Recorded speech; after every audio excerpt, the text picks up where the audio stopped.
Miaraba tsika rehetra ry avana ny tokantrano any zay manaraka nyty fandarana Aim-panahy ity andro any mba hiresaka kely aminao.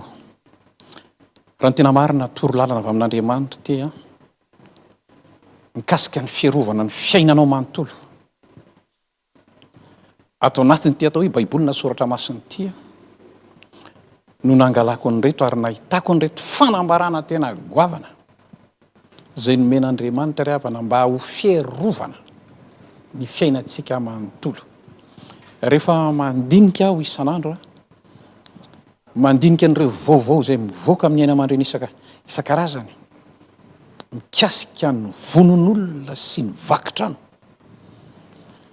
dia tena lasa mihitsy ny fieritreretako hoe nahoana reny tsy hitan'ny olona ary nahoana ny tsy resin'ny olona zao fanambarana omen'Andriamanitra zao. Andriamanitra nge ry havana tena tia antsika fa itsika no tsy mandrara ny toro lalana nomen'Andriamanitra. Daso nge meko anao ato anatin'ity soratra masiny ity fanambarana goavana mikasika ny rahan'i Jesosy ty resahako aminao androany ity. Efa trany amin'ny andro taloha ela misy dikany ange ry havana n'in'le hoe Andriamanitra namono biby nalatsa-drà dia nalainy ny odiny nampitafina ny Adamaseva. Misy dikany iny, misy dikany iny. Zao le fanambarana any amin'ny Hebreo 7:22 any hoe raha tsy misy raha alatsaka dia tsy misy famelan-keloka. Le rahan'i Jesosy ny tiany ho tenenina. Ndasoka ianao meko tantara anankiray ato anatin'ity soratra masiny ity ho ato aminao fanambarana avy amin'Andriamanitra ty mikasika ny fiarovana ny ainao. Matetika manko ohatra ny vakin'ny olona tantara fotsiny le izy fa tsy tena marina amin'ny olona ary tsy ampiarin'ny olona.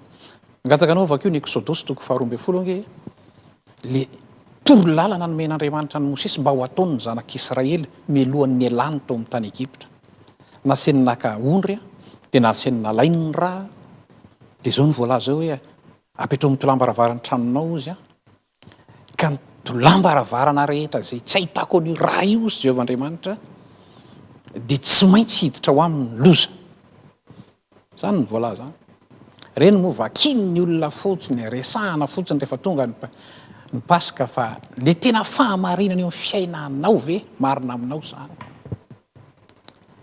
Iny nge ry havana tandindon'le Jesosy Kristy le nivonona tany Kalvari ary nandrotsaka ny ràny izy aninona sady famelan-keloka fiarovana anao. Satana nge ry havana mahafantatra ny olona mandendeny amin'ny arabe tsy misy ny rahan'i Jesosy, tsisy fiarovana misy ianao. Matoa Andriamanitra miteneny hoe asio rano tolambaravarany tranonao fa iny io fa tandindo ny rahan'i Jesosy mba tokony ho raisinao sy inonao mba tsy ho tratra ny loza ianao. Ho ato aminao hoe Satana ny devoly mandehandeha taka ny liona izy mitady sy ara-panahy ary mahafantatra ny olona tsy misy ny rahan'i Jesosy izy.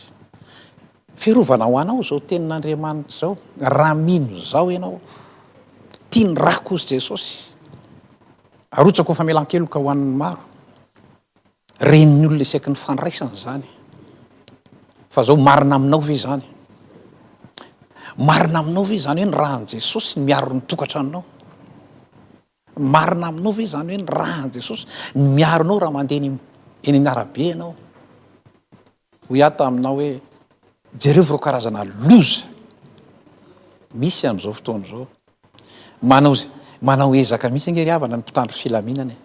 Efa tena manao ny ezaka fa zao Satana mandehandeha taka ny liona mitady zay ara-panahy. Toro lalana men'Andriamanitra anao androany. Raiso ny rahan'i Jesosy, raiso am-pinoana. Rakofo ny rahan'i Jesosy ny fiainanao, ny tokantranonao.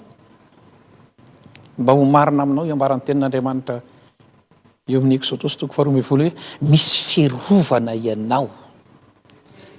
Satana nge reny mampirisika miditra ao anatin'ny olona mahatonga ny olona mamono olona io Satana miditra ao anatin'ny olona mahatonga ny olona mamono olona ary mahatonga anao voaro kosa dia Andriamanitra. Maty 2 taona lasany zanany nandrotsaka ny rano tao Kalvari izy androany raha mba tianao no voaro ny rany Jesosy raiso mmpinoana zany ary impiaro mpinoana eo amin'ny fiainanao. Zay ny Aim-panahy androany lalasanabavy inoko marimarina fa hitondra zava-baovao amin'ny fiainanao izay Aim-panahy natolotr'Andriamanitra anao androany zay.